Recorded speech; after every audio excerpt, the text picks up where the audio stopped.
International marketing. What is international marketing? International marketing is selling products in markets other than original domestic markets. Why do companies do international marketing? Because of saturated home markets. As you can see from these two boxes, one of it is full, one of it is blank. In order to expand, you need more space. Therefore, you move to a blank box instead, showing you moving to another country, for instance. Next is the potential to increase profit and spreading risk. Here we use the analogy of a table. See the two tables. One table has a single leg, another table has 4 legs. For the single leg table, you cut one of it off, it will definitely fall. But for the leg table, if you cut one of the legs off, it is unlikely that the table will fall yet. This shows that the business will have increased reliability if you do international marketing. Lastly, rivals in home markets. As you can see, the mafia gang is the leader of the territory. Other gangs need more space, therefore they try to take over from the mafia gang, which is the leader of the owner of the territory. Similar to business, as you know, it is hard to do business when there are lots of competitors.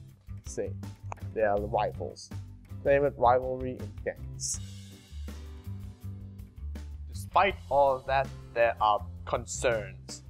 The number one concern for businesses is the political differences between countries. For example, in Thailand, there's always a possibility of the outrage between the red and yellow shirt. Next is the economic differences. Not every country is rich. The average income of the population of USA and Kenya is differently, the GDP per capita. This is shown by the ghetto. Look at the ghetto of USA. Still look okay. Look at the ghetto of Kenya. Look like a piece of, I don't know. Next is the social differences. The style of living and what people do. Why don't we compare to neighboring countries, which is completely different? South and North Korea. As you see here, this is the North Korea girl band Sistar, and this is their dancing.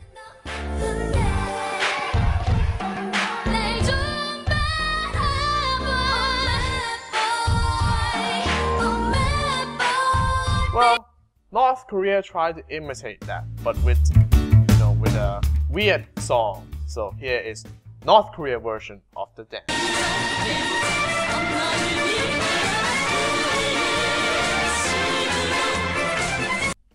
There are legal differences. Some schools may be legal in one country but illegal in another country.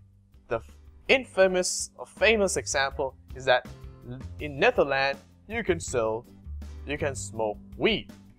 It's legal. Yes. Look at the Snoop Dogg. Smoke weed every day. Yeah. Oh my god. I don't know if this is true. Next is the cultural differences. Considering people's culture, what they respect and not to insult their beliefs. Such as McDonald's poison Hinduism by putting beef bits into their salads, which has caused a big uproar with India protesting against McDonald's. So McDonald's should be a bit more careful when they are selling their products. And lastly, the differences in business practices. Accounting standards and rules are different around the world, such as the difference between stereotypical people. As you see, Asians do not need calculators. USA are fat and lazy. Despite that, they still win the Olympics. Oh well, there are lots of ways to enter into international markets. One of it is exporting. I don't think you need an example for that. Next is international franchising. That is franchising internationally in a country. Such as you see, there are so many brands who do international franchising. Next is joint ventures. As you see here, Adidas, a shoe company, sportswear company, plus Sennheiser, a headphones company, equals a sports headphone. Looks weird and hilarious, but trust me, this is true. Next is licensing, allowing another firm to produce its branded products. Here, Coca-Cola in Thailand, you think it is Coke? No, it's not owned by Coke. It is owned by Nam-tip. Nam-tip has been licensed to produce Coca-Cola, as you see here. Next is direct investment in subsidiaries, such as in IKEA, investing directly into creating IKEA Mall in Thailand, or Tesco creating Tesco in Thailand. Here are alternative strategies in international marketing. One of these is planned global marketing, adopting a standardized products across the globe. So everywhere, every place will have the same thing, such as Rolex. Rolex watch is the same everywhere around the world. This is good because it lowers the cost, increases economies of scale, and enforces the brand image. However, there are incidents. In French, McDonald's doesn't sell well, so therefore they use something called global localization. This is to differentiate products from other parts of the country to meet the local taste.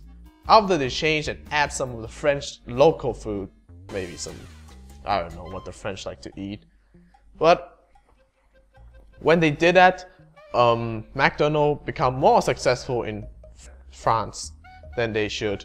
So, however, there are some disadvantages when you do this kind of stuff. It will increase the cost and so on and so on. But it's better than you not being able to sell in another country. Don't you think so?